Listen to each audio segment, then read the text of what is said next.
Cambuur kreeg juist directe concurrent FC Volendam op bezieten. Een verslag van Andor Faber. De beginfase is voor Cambuur en dat smiet voortendadelijk een goede kans op. Xander Houtkoop, hij zit met zijn rug te voert op een latte. 10 minuten later ontstaat er een echte scrimmage voor de goal van Volendam. Het is Saiva Wermerskerken. In 2 instanties. Kenny Thijssen zit nog. Dan komt de bal voor de voeten van Martijn Barto. Die zit hem op een peel. De bal wilde net in voor Cambuur. Maar het slag het dan naar een lieds jaloeren alsnog. De paas is van Ricardo Kip. Hij jouwt hem op maat voor Xander Houtkoop. Die het mij zijn ruchter zijn verkeerde voet nog wel de 1-0 binnen ticket. Cambuur komt naar een lieds jaloeren dus op een 1-0 voorsprong via Xander Houtkoop.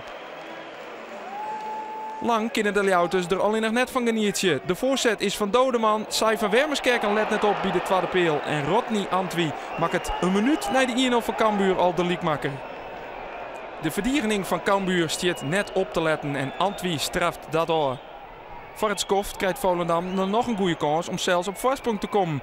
Maar wonder boppe wonder, via de voet van Erik Cummins gaat de bal op een latte en gaat het schot van Kevin Visser er net in.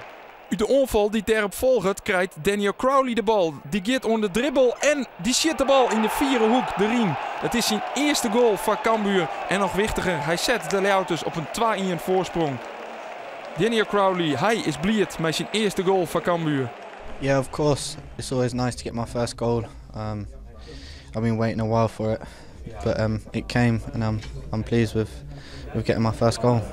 Diezelfde Crowley krijgt aan het begin van de tweede helft de kans om de 3-1 te maken. Zijn schot liep het erin te gaan, maar Marco Tol van Volendam kopt de bal van de doellinie.